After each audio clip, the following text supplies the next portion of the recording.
Hello, welcome to Microfiche Microphone. I'm Micah, and on this channel we look at microfiche from the past, old newspaper articles in the public domain. We look at them with our modern eyes, our modern perspective, and see what we can learn from them.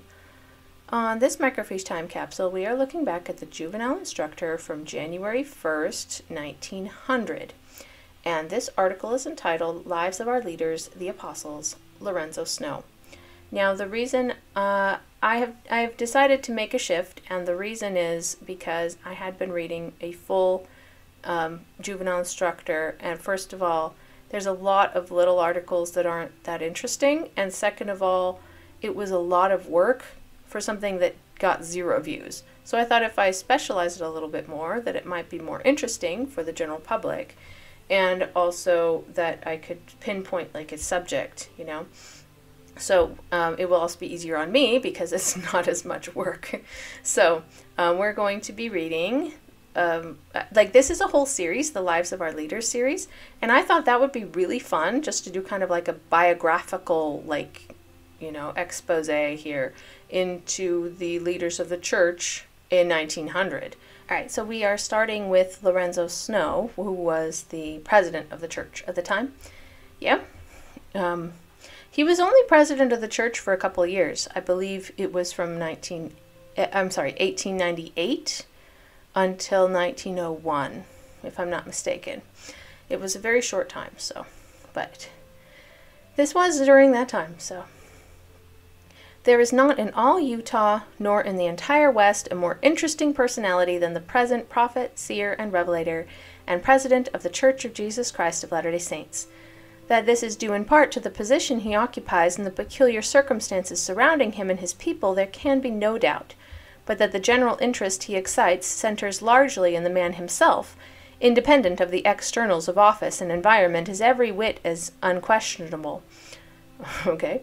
Nearly 86 years of age, his past life crowded with stirring events ranging all the way from his arduous experiences as a youthful preacher of an unpopular faith in America and in Europe, through his subsequent participation in the compulsory exodus of the saints from Illinois and their colonization of the great American desert, down to the climacteric incidents of his almost fatal drowning in the Pacific Ocean and his imprisonment for conscience' sake within the walls of the Utah Penitentiary.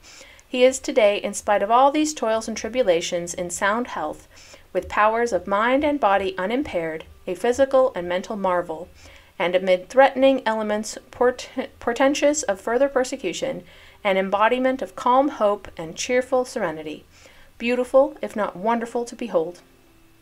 As some tall cliff that lifts its awful form, swells from the vale and midway leaves the storm. Though round its breast the rolling clouds are spread, eternal sunshine settles on its head. Placidity of mind, even in the midst of trouble and danger, is the characteristic of President Snow.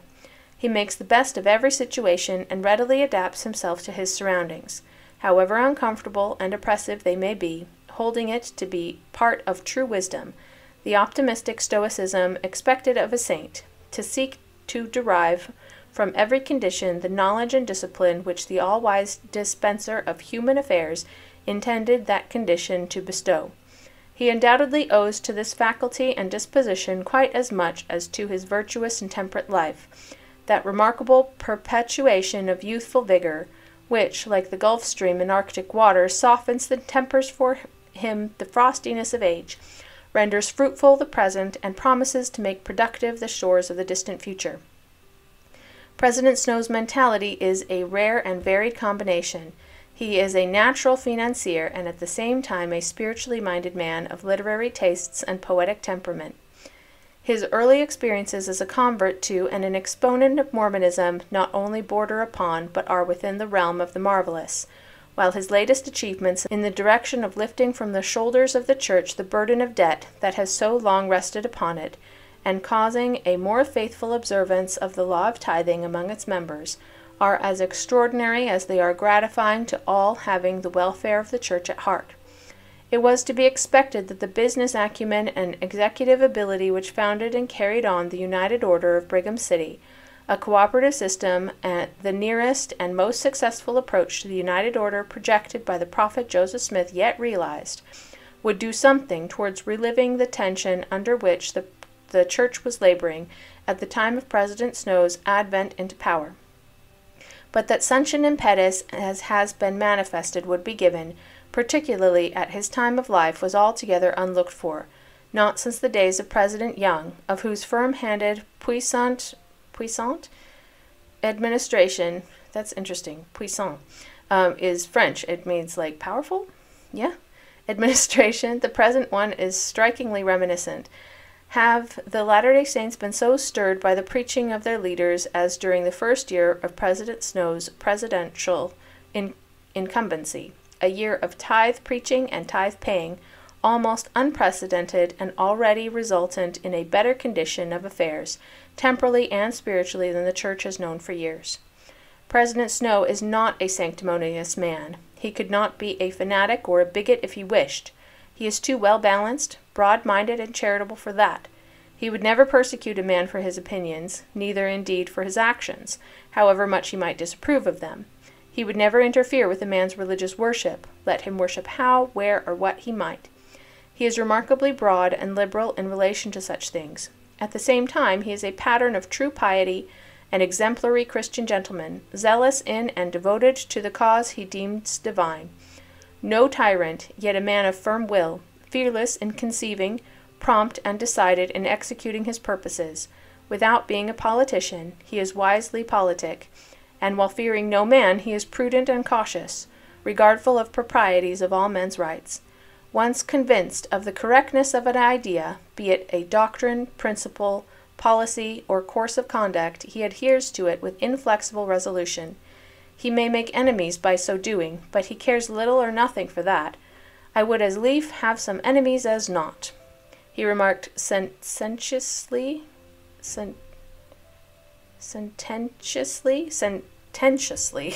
in a recent conversation with the writer. What the flip does sententiously mean? Like, I'm going okay with leaf and, like, you know, puissant, but sententiously is just kicking my butt. In a way that tries to sound important or intelligent, especially by expressing moral judgments. There you go. And yet he is not combative in his disposition. He is essentially a man of peace, a humanitarian, though as a youth fired with military ardor and ambitious to distinguish himself upon the field of Mars.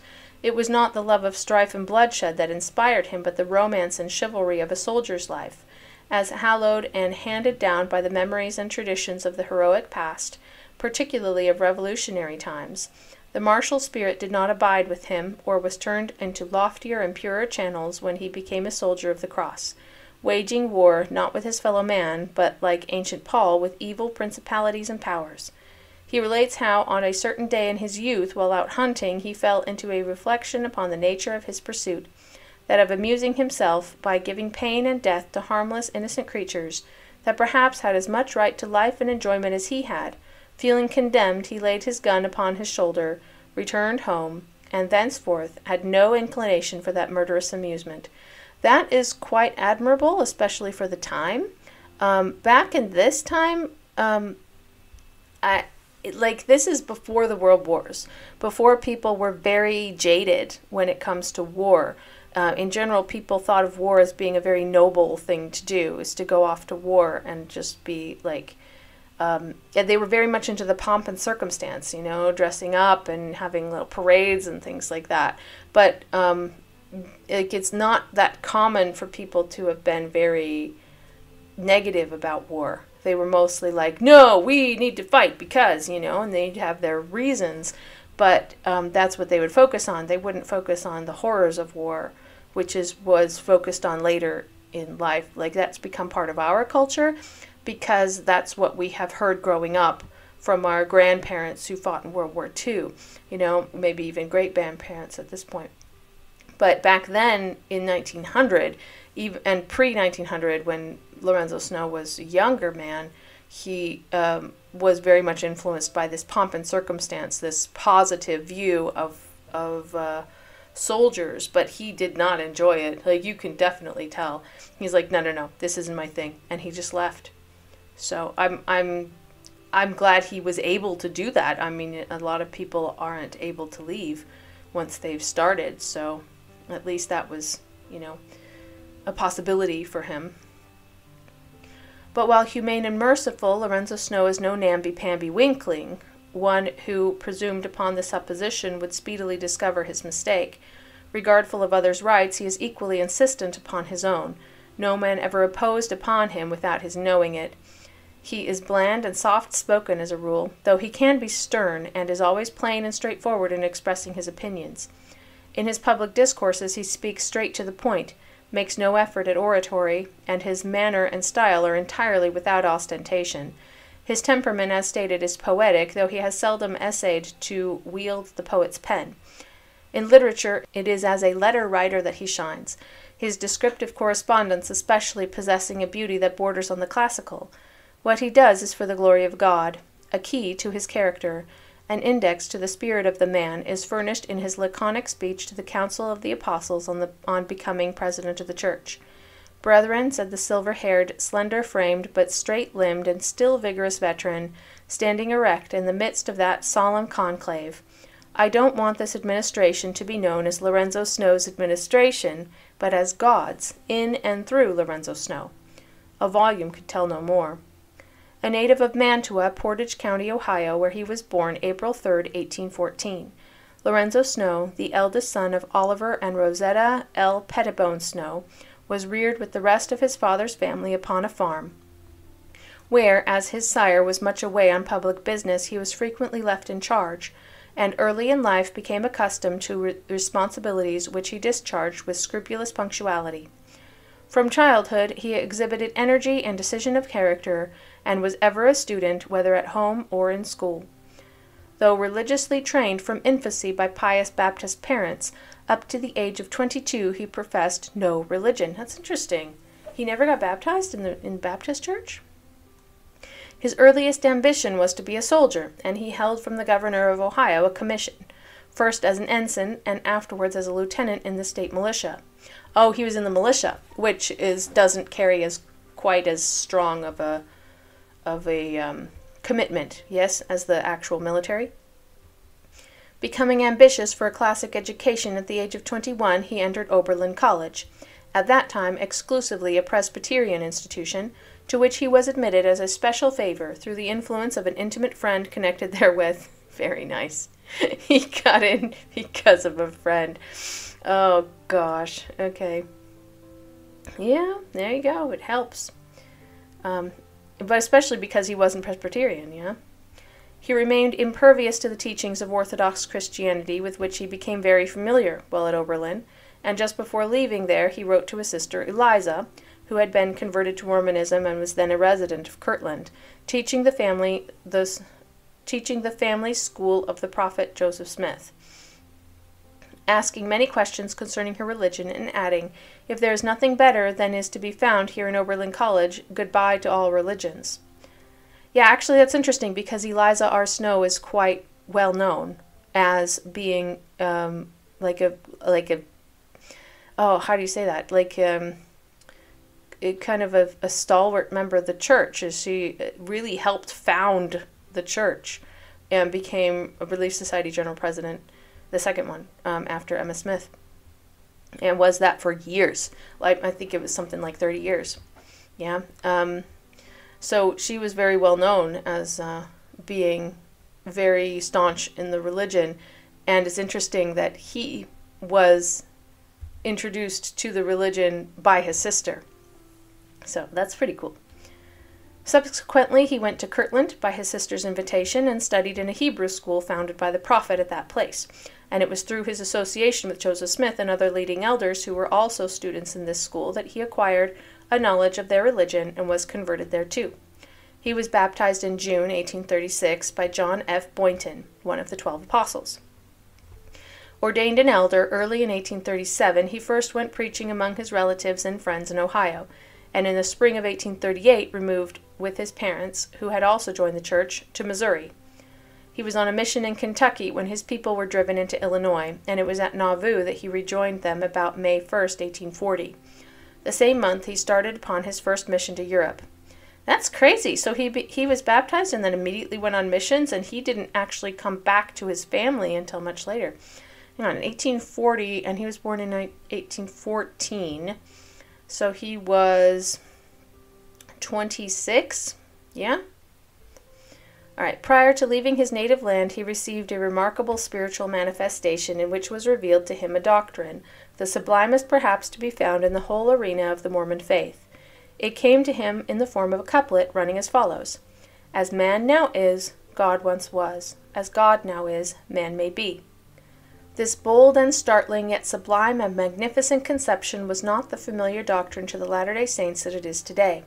It had never been taught to the church, nor had anyone heard it even from the lips of the prophet, seer, and revelator Joseph Smith, whose sole and exclusive right it was, as after him the sole and exclusive right of his successor, to receive revelations for and teach or authorize the teaching of new doctrines to the church. Elder Snow himself was startled by the communication and amazed at the magnitude and newness of the principle involved. Yet after all it was perfectly simple, as sublime things always are, and he felt in his inmost soul that it was true. If, he reasoned, God is indeed the Father of man, the literal Father of his spirit, why should not man, in process of time and by continuous development, eventually become God? And if man, made in the image of God and endowed with godlike attributes, thus ascends the scale of knowledge, power, glory, and dominion to the plane of deity, why should not God have ascended the scale in a like manner? But the young elder was wise and kept his own counsel, knowing the fate of those who prematurely voice the truth, and recognizing also the impropriety of teaching or in any way circulating a doctrine which had not been passed upon and approved by the highest authority of the church.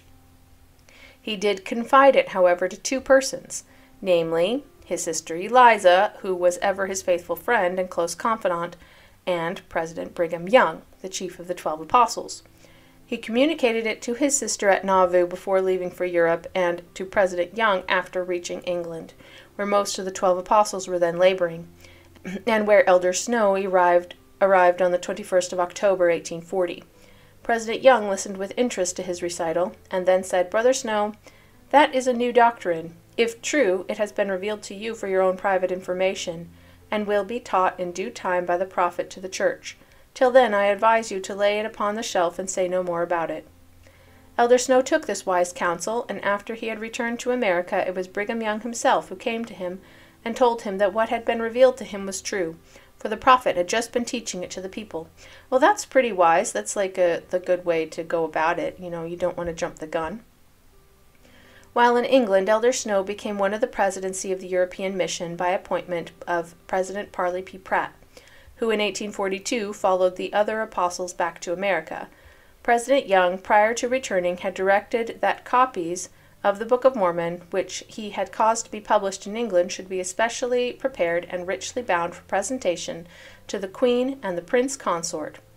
The honor of making this presentation devolved upon Lorenzo Snow, then president of the London Conference, and it was accomplished through the politeness of Sir Henry Whitney. At the close of his mission, which lasted nearly 3 years, Elder Snow took charge of a large company of emigrating saints and landed them in safety at Nauvoo, April 12, 1843. So the Queen in the 1840s, was that Queen Victoria? No, it must have been... Oh, gosh. Alexa, who is Queen of England in 1843? According to an Alexa Answers contributor, Queen Victoria. Queen Victoria. Okay, it was Queen Victoria. Thank goodness for AI. Okay. Up to this time, Lorenzo Snow had lived the life of a bachelor, but soon after returning home he married, entering at once into the order of celestial marriage taught him by the prophet, who, during Lorenzo's absence in Europe, had wedded his sister Eliza in that order. So Joseph Smith was already married. Yeah, he was married to Emma Smith. That is very well known. But he also took several other wives in polygamy. Yeah, and one of them was Eliza R. Snow. Yeah. But it sounds like Lorenzo Snow was also required to follow this principle. But until that point, he hadn't married at all, yeah? Elder Snow espoused on the same day 2 wives, and subsequently took several others. That's interesting. So this is one of the first cases of that, yeah? Because most of the men who ended up marrying other women had been married before to one wife and then brought somebody else in. But it looks like Lorenzo Snow was one who immediately married 2 at the very beginning. I don't know who his wives were, but maybe they'll mention them. We'll see. At Nauvoo, he earned his living by school teaching. He was a captain in the Nauvoo Legion and one of a committee appointed by the 12 apostles under the direction of the prophet, and to make explorations in California and Oregon with a view to finding a new home for the saints beyond the Rocky Mountains. The expedition never left Nauvoo, being detained by events leading up to the prophet's martyrdom, which took place while Lorenzo Snow, with other prominent elders, including most of the apostles, was absent on an electioneering tour in the interest of the prophet, who was a candidate for the presidency of the United States. A short-lived candidate, yeah. He left Nauvoo in the general exodus of his people about the middle of February 1846. In the organization of the camps for traveling, he was appointed captain of 10 wagons. He resided at Mount Pisgah in the spring of 1847, and in the general emigration of 1848 was captain of 100 wagons in the great company led by President Brigham Young from winter quarters to Salt Lake Valley. At Salt Lake City, February 12, 1849, Lorenzo Snow was ordained an apostle under the hands of Presidents Brigham Young, Heber C. Kimball, Willard Richards, Apostles Parley P. Pratt, and John Taylor, and simultaneously became a member of the Council of the 12. Elders Charles C. Rich, Erastus Snow, and Franklin D. Richards being ordained apostles and becoming members of that council at the same time. At the General Conference in the following October, he was appointed to establish a mission in Italy and adjacent countries. He started upon this mission October 19th, in company with a large number of other elders bound for various nations, the first missionaries sent out from the Rocky Mountains. In the opening of the Italian mission, he was assisted by elders Jabez Woodard, Joseph Toronto, and T.B.H. Stenhouse. These 4, on November 25, 1850, organized the church in Italy on the summit of a snow-crowned peak overlooking the valley of Piedmont. The peak they had previously named Mount Brigham. Their first converts were among the Waldenses. From there, the work spread to Switzerland and other parts. Apostle Snow caused the Book of Mormon, as well as several pamphlets that he had written, to be translated and published in Italian, and wrote a series of letters descriptive of Italy and the Italian mission to the Millennial Star and to various friends and co-laborers in different parts of the world. Having established Mormonism in the land of the Caesars and the land of William Tell, he next turned his attention to the East. He sent Elder William Wills and afterwards Elder Joseph Richards to Calcutta, Elder Hugh Findlay to Bombay, and made arrangements for Elder Thomas O'Bray to labor on the island of Malta. He then started for India himself, but was detained at Malta by an accident to his ship, and being under instructions to return home in time to take part in the laying of the cornerstones of the Salt Lake Temple, was compelled to forego his design of visiting India and returning home over the waters of the Pacific, by way of Gibraltar, Portsmouth, London, Liverpool, New York, and St. Louis. He reached Salt Lake City, July 30th, 1852. It takes so long to travel back then. Ugh, I'm so glad we have airplanes today. In the fall of 1853, he was given a mission to locate 50 families in what is now Box Elder County, where a small settlement had already been formed, but was greatly in need of reinforcement and government by a master spirit, such as now came among them in the person of this zealous and energetic apostle. He laid out a city which he named, as he had previously named the snowy peak in Piedmont, Brigham, in honor of the president of the church. There he settled and became president of Box Elder Stake, holding that position until honorably released in August 1877. When the county was organized by the legislature, he was elected a member of the council branch of the assembly, representing the district composed of Box Elder and Weber counties. He had previously sat in the legislature, being first elected in 1852 when a resident of Salt Lake City. He was a member of the Legislative Council continuously for 30 years, during about 12 of which he presided over the deliberations of that body. The drowning episode referred to in the beginning of this article occurred on the coast of the island of Maui, one of the Hawaiian group, March 31st, 1864.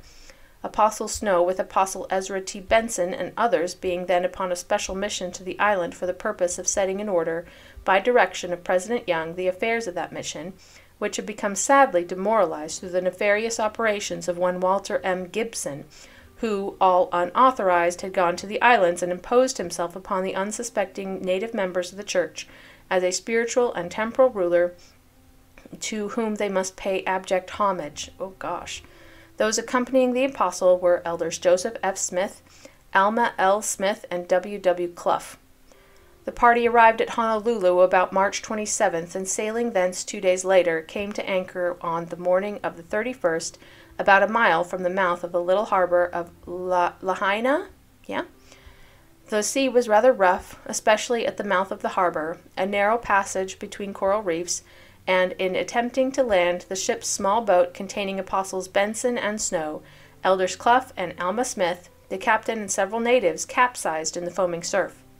Apostle Snow and the captain were drowned. Their apparently lifeless bodies were taken from the waves, and after protracted and persistent labor, resuscitated. Apostle Snow was virtually dead, and though rolled on a barrel till all the water he had swallowed was ejected, he gave no signs of life until those in attendance on him had placed their mouths to his and inflated his lungs with their breath, inhaling and exhaling in imitation of natural respiration. By this means he was gradually brought back to life. He and his brethren successfully accomplished their mission. They cut Elder Gibson off the church, and persuaded the people whom he had deceived to return to their homes on the various islands and follow after him no more. The two apostles then returned to America. That's interesting. I've also heard that people who have drowning victims, have to have air pushed into their lungs to like reinflate them, basically, since they're so full of water that the air can't get back there unless it's kind of being pushed into it. But you have to do that just once, and then do chest compressions in order to get someone back into there. I know that there was a technique back in those days of laying someone belly first over a barrel and rolling it back and forth to try to expel the water. I don't know how effective that is. So if you have more information about that, please leave it in the comments below. I'd be interested. It was soon after his return that the Apostle Lorenzo entered upon his great work of organizing the Brigham City Mercantile and Manufacturing Association, otherwise known as the United Order of Brigham City. It began with a mercantile department consisting of 4 stockholders, including himself, with a capital of about $3,000, upon which dividends were paid in stored goods, amounting usually to about 25% per annum. As this enterprise prospered, they continued receiving capital stock and adding new names to the list of stockholders until they had a surplus of capital, and had succeeded in uniting the interests of the people and securing their patronage. The establishment of home industries followed, a score or more of them springing into existence, each paying dividends in the articles produced. Hundreds of people were furnished with employment. New and commodious buildings were erected for the various departments, and everything was prosperous. The subsequent disastrous experience of the order through fire, vexatious lawsuits, illegal and oppressive taxation, etc., need not here be recounted. Suffice it that the success of this magnificent enterprise during the 20 years of its existence will always stand as a monument to the practical genius, industrial thrift, and business sagacity of its founder. The fictitious achievements of M. Madeleine, mayor of Marseille-sur-Marne, something like that, as portrayed by Victor Hugo in his great novel Les Miserables, found a historical parallel in the achievements of Apostle Lorenzo Snow, president of Box Elder Stake and head of the United Order of Brigham City. Interesting that they mentioned that. Like, I didn't even have that in my head. So I'm not familiar enough with Les Miserables to know who that is, but if they say so. It's actually very well known what happened in Brigham City, and it was often held up as like the example of the United Order actually working. Yeah, like in other places they tried it, it completely fell apart within like a year or two of trying to set it up, but in Brigham City it actually got set up properly, so it is pretty impressive that it actually worked. although it takes the cooperation of a lot of people. So I think that it's not just the leader, it's also all of the other people who made it work. So my hat's off to everyone who contributed to that. The anti-polygamy crusade under the Edmunds Law began in the fall of 1884 and was at its height a year later when Apostle Snow fell into its meshes. After being arrested, he refused to allow his friends to rescue him, resigning himself to his fate with a calm complacency so characteristic of him. How he was tried and convicted 3 times for one alleged offense, that of living with or acknowledging a plurality of wives, heavily fined and imprisoned in the penitentiary. How while there he and the 48 elders imprisoned with him for like offenses declined Governor West's offer of amnesty, made on condition that they would obey a law aimed at a principle of their religion, and how finally, after 11 months' experience behind bolts and bars, Apostle Snow was released by a decision of the Supreme Court of the United States, shattering the illegal doctrine of segregation under which the triple sentence had been pronounced upon him. All this is familiar history to our readers. Yeah, it was. I believe it was came with a 6-month sentence, so if they sentenced him to 3 terms, that would be a year and a half. But I'm glad he got out earlier because it's a little bit ridiculous, I'm just saying. Because here's the background. So polygamy at the time was not actually illegal when it was started. It became illegal in the 1860s, I believe. And the leaders of the country at the time likened it to slavery. They called them the twin relics left over from, like, back in the day. I don't know the exact wording, but they basically said that these are antiquated relics that needed to be eradicated, and so they set these laws against polygamy. But when it was first practiced, it was not illegal. And so Lorenzo Snow, having married his first 2 wives in the 1840s, would mean that it wasn't illegal when he married them for him to marry both of them. And therefore, it's not really possible to enforce that kind of a law. So the fact that he was then sent to prison for it is kind of strange to me, because I feel like any marriage that had occurred before it was against the law should have been honored. That's just my opinion, though. Feel free to have another opinion in the comments, but yeah, that's how I feel about it. The accession of Wilford Woodruff to the presidency of the Church of Jesus Christ of Latter-day Saints, April 6, 1889, made Lorenzo Snow the senior in the Council of the 12 Apostles, and on the same day he was sustained as the standing president of that body. He had always been interested in temple work, having served for years as a member of the Logan Temple Committee, and soon after the dedication of the Salt Lake Temple in April 1893, in which ceremonies he played a conspicuous part, he was installed as its president, a position which he still occupies. This is in 1900, yes. So, cool. I didn't know that Lorenzo Snow was president of the Salt Lake Temple. Yeah. Lorenzo Snow succeeded to the presidency of the church September 13, 1898, 11 days after the death of President Woodruff. He chose as his counselors Apostles George Buchanan and Joseph F. Smith, who had been counselors of his 2 predecessors. And the 3 were sustained as the first presidency by the united vote of the Council of the Apostles and afterwards by the unanimous vote of the General Conference. President Snow's first moves were largely of a financial character, designed to relieve the church of the heavy burden of the debt that had rested upon it ever since the confiscation of its property under the operations of the Edmunds-Tucker Act. As trustee in trust, he authorized 2 great bond issues, aggregating $1 million, and with the means thus obtained almost entirely from home capitalists, he paid off the church's most pressing obligations to materially reduce the rate of interest it was paying upon borrowed money. Wow, that is flippin' impressive. No wonder he's so well known for that. This done, he threw his soul into a movement destined to mark his administration as one of the most notable in the history of the church, especially considering how short it was, A movement that may be designated as a revival along the lines of tithe preaching and tithe paying, proceeding in May 1899 with a large party to St. George at the extreme southern end of the state. He there proclaimed as the word of the Lord to the Latter-day Saints that if they would continue to enjoy his blessings and reap the fruition of his promises of peace and prosperity upon this land, they must live the law of the Lord in relation to tithes and offerings. Past remissances would be forgiven if the future witnessed a faithful observance of the statute, and heaven would shower more abundantly than ever its blessings upon the people. But if the law were not honored, calamities would come and people would be scourged for their disobedience. Other speakers took up the theme, and it was echoed and re-echoed until the whole region rang and resounded with it. From St. George, the great reformatory wave rolled northward, thronged meetings being held at all principal points between that place and Salt Lake City, at which the law of tithing was almost the sole and exclusive theme dwelt upon. During the summer, a great representative fast meeting, attended by officers of the church from all the stakes and wards throughout the Rocky Mountain region, was held in the Salt Lake Temple, where the same admonitions were repeated, to be carried back to the people residing in the remotest settlements of the saints from Canada to Mexico.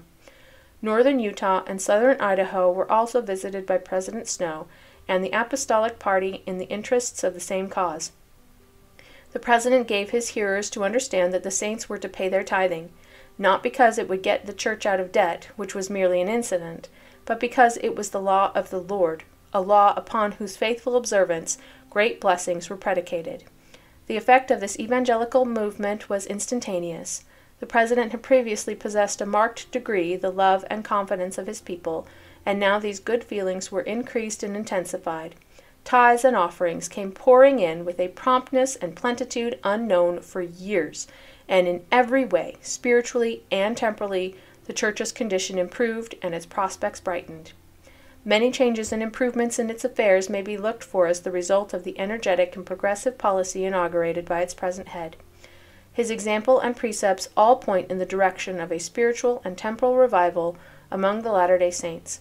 God willing, and it is God that he acknowledges as the source of all his success, he will free the church from bondage, the bondage of debt, a freedom predicted by him several years since, and prepare his people for the advent of still greater things, perhaps for the establishment of that order of unity, equality, fraternity, introduced by their first prophet and president, the martyr Joseph, and upon the principles of which alone can Zion be built up and redeemed.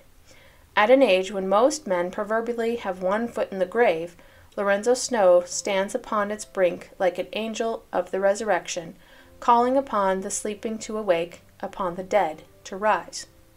Orson F. Whitney. Orson F. Whitney is also a member of the 12, I believe. I'm sure that his biography was written by someone else. So, but that's interesting. Like, I find his writing style is a touch flowery, but I think that he hit the highlights for sure. I mean, I think that Lorenzo Snow is well known for preaching tithing. And the thing is, back in those times, people didn't really pay their tithing very well. Because at the beginning, when they first all moved to Utah, nobody had cash money. So they would pay it in, like, the food that they harvested. They would pay it in, like, you know, 1 egg out of every 10 that their hens laid. You know, they would pay it in, we got, 10 foals this year. Here's one of them for the church. But, like, cash money was very scarce for a long time. And because of that, people got out of the habit of paying it. So if they actually got cash money, then they didn't even consider it to be something that they needed to tithe. Because they just not really learned how to do that. So, which you would think would be easier, but somehow people had trouble with it. And so, they were, I think it was just that they were deprived of cash money for so long that once they had it, they were like, no, I'm going to keep it. Yeah. And they had gotten into this habit so much that basically everybody was in debt to the church. And for a while, they kept track really well of who owed what, but nobody really paid it. Like, it was so uncommon for somebody to actually pay the full tithes that, that it wasn't really required. Nobody did it. So, people will only pay 2% or 5%, but nobody would really pay 10%. So, him preaching, hey, come on, people, pay your tithes and offerings. This is important. It's something that he is very well known for. Anyways, in his very short stint as president of the church. But this was right in the middle of it, so I found that very interesting. There were lots of things that I didn't know or didn't remember. I'm sure I've read some of them before, but I couldn't remember all of them. I wasn't aware of how he got the church out of debt, of selling bonds that he then used to pay the government to buy back the church's property that they had seized under the Edmunds-Tucker Act. I think that was quite innovative of him, and it was quite clever, yeah? Anyway, I think this is going to be really fun. I don't think most articles will be this long. This is a touch long. This was 8 pages. But I think in the future that the other articles are more like 4, and that will be a lot easier to swallow, let's put it that way. But, you know, slightly more obscure people as well. So, you know, there's the goods and bads to everything. Anyway, I hope you really enjoyed that, and all I can say is that I have heard about Lorenzo Snow. Obviously, I didn't know him myself, but that he was a very gentle kind of a person, and that he was a peaceful person was reiterated here. And so I do admire him as a human being and as a leader, and I hope that you maybe have learned something about him as well. Anyway, if you liked the video, make sure to give it a like. Please subscribe to the channel, and I hope to see you in the next video.